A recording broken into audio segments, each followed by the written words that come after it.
La honte et la culpabilité, selon moi, sont des vrais fléaux. Il suffit de voir ce que ça produit chez soi de cette sensation de honte pour comprendre à quel point elle est limitante et elle est paralysante pour accomplir ce que l'on a envie d'accomplir dans notre vie. La honte n'est pas quelque chose de réel, n'est pas quelque chose de légitime. Elle se construit, selon moi,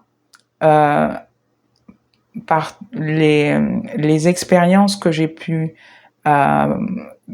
que j'ai faites et que j'ai pu transcender. Elle se construit sur une image de ce que les choses doivent être, les personnes doivent être, les situations doivent être. Elle se construit sur une image sociale qui est, on va dire, commune à chacun, sur, par exemple, l'inconscient collectif, sur des choses qui, des modèles de pensée, des modèles de fonctionnement que l'on nous a inculqués, des choses que l'on nous a dit en étant petit qu'il fallait ou qu'il ne fallait pas faire, ou que potentiellement on a essayé de faire à un moment donné et que quelque part au moment de le faire, on a eu des personnes qui nous ont fait comprendre que c'était pas juste, que c'était pas bien, qu'il ne fallait pas agir de cette manière-là, mais ces personnes-là elles-mêmes le tiennent d'autres choses, d'autres situations, d'autres expériences et tout ça. Et donc, en fait, lorsqu'on le remarque, lorsqu'on prend conscience de ça, on se rend compte qu'il y a beaucoup de gens qui s'interdisent énormément de choses par honte. La honte, elle est pressentie et rarement ressentie. Elle est ressentie aussi lorsque les choses arrivent et que on n'a pas un retour adéquat par rapport à ce que l'on vit. Mais elle est aussi pressentie, c'est-à-dire que on s'imagine que les choses que l'on fait ou qu'on prévoit de faire ne sont pas conformes à l'ensemble, à ce que l'ensemble attendrait de nous ou à ce que l'on juge de nous. Et du coup, on pressent cette honte et du coup, ça nous limite dans nos actions, ça nous limite dans notre façon d'être et de poser les choses au monde. Pendant longtemps, non. Il y a il y a quelques mois, quelques années, plutôt quelques mois pour être clair, je me suis focalisée sur cette notion de honte et d'humiliation, de honte.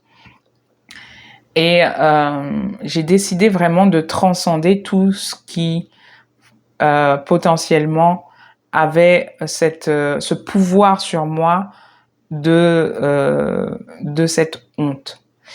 Et d'agir malgré la honte sur des choses qui me tiennent à cœur, sur des choses qui sont importantes pour moi. Et je me suis rendu compte que la plupart du temps, les choses dont j'avais honte, c'était des choses qui me touchaient profondément et qui cachaient quelque part un trésor. Dans la manière de le porter au monde, il y avait une forme de honte à parler d'un sujet, à parler, à agir d'une certaine façon. Et d'un autre côté, cette honte-là cachait quelque chose de précieux, cachait un trésor intérieur qui peut-être était simplement dans la forme mal communiqué aux autres ou voilà, en tout cas, il y avait... Pour vous donner un exemple, généralement, on nous dit concrètement, même surtout les jeunes aujourd'hui, que c'est la honte de livrer ses émotions en public. C'est la honte, par exemple, pour un homme de pleurer en public ou de pleurer tout court. C'est la honte de parler de ses sentiments en public. Et en fait, je me suis confrontée à ça. Et à chaque fois que je ressentais de la honte à le faire, je le faisais. Et je me suis rendu compte que ça venait ouvrir des parts de moi qui étaient inexplorées et qui recelaient des trésors en réalité. Et je me suis découvert autrement. J'ai pu découvrir des parts de moi que je ne soupçonnais pas parce que j'ai traversé cette honte et je me suis permise d'aller au-delà de la honte pour faire ce que je pensais.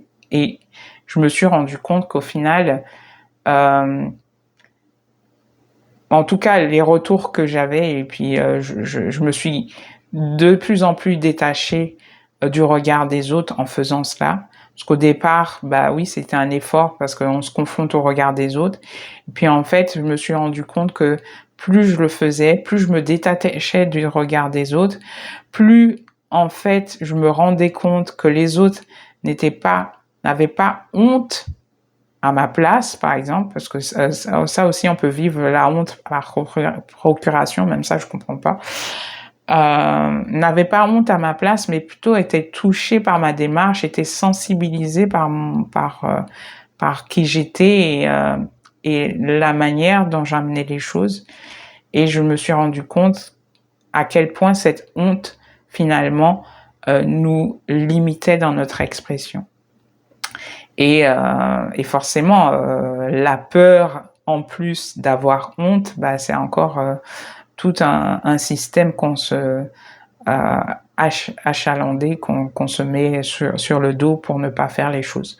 Donc, je vous invite, si vous avez envie, d'aller toucher cet espace, de commencer par des petites choses et d'essayer de vous confronter à cette honte ou cette peur de la honte pour aller voir ce qui se cache derrière, parce que je vous garantis que vous allez trouver des trésors intérieurs, mais magnifiques, extrêmement puissants, sur lesquels vous allez pouvoir vous appuyer, parce que des ressources, c'est une énergie, cette honte, elle génère une énergie tellement puissante qui, une fois libérée, va vraiment pouvoir vous servir dans votre vie.